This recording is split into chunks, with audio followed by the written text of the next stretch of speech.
কৃষক ভাই, আজকের আলোচনা বিষয় কলার রোগ সম্পর্কে আলোচনা করব।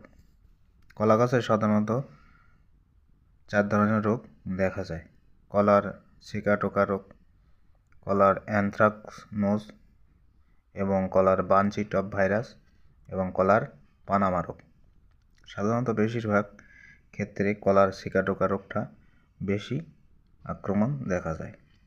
সেক্ষেত্রে আপনারা প্রতিষেধক হিসেবে নাটিভো 16 লিটার পানিতে 8 গ্রাম হারে স্প্রে করলে সাধারণত কলার সিকাটোকা রোগ দমন করতে পারবেন।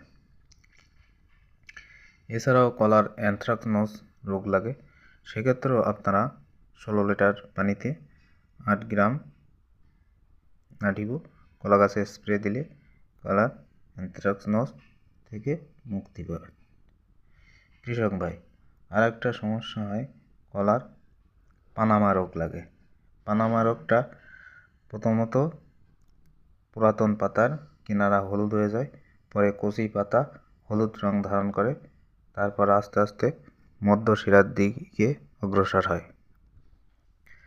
এক সময় দেখা যায় যে কলা গাছ আস্তে আস্তে ভেঙে পড়ে।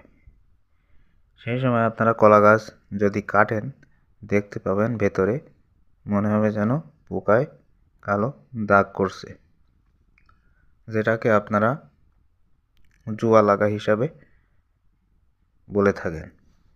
এই রোগটার নাম হলো কলার পানামা রোগ। সেক্ষেত্রে আপনারা এই রোগ দমন করার জন্য আক্রান্ত জমিতে এক নাগারে 4 বছর কলার চাষ করবেন না। এছাড়াও আপনারা প্রতিষেধক হিসাবে আপনারা ছত্রাকনাশক স্প্রে করবেন।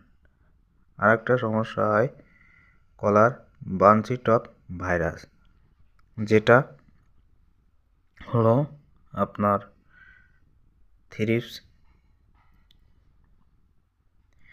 পোকা এবং রস শোষণকারী পোকা বা জাপ পোকা এই রোগটা ছড়ায় থাকে। এজন্য আপনারা ইমিডাক্লোপিড গ্রুপের ঔষধ কলা গাছে স্প্রে দিলে ভালো রেজাল্ট পাবেন। কলার আর একটা সমস্যা হয়, সেটা হলো কলার পানামা রোগ।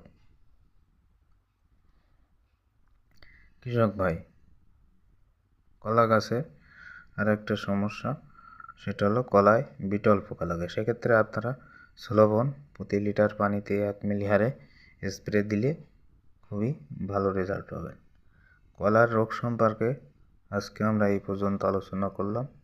আগামীতে আবারও কলা নিয়ে আলোচনা করব। সবাইকে অসংখ্য ধন্যবাদ, আমাদের সাথেই থাকবেন।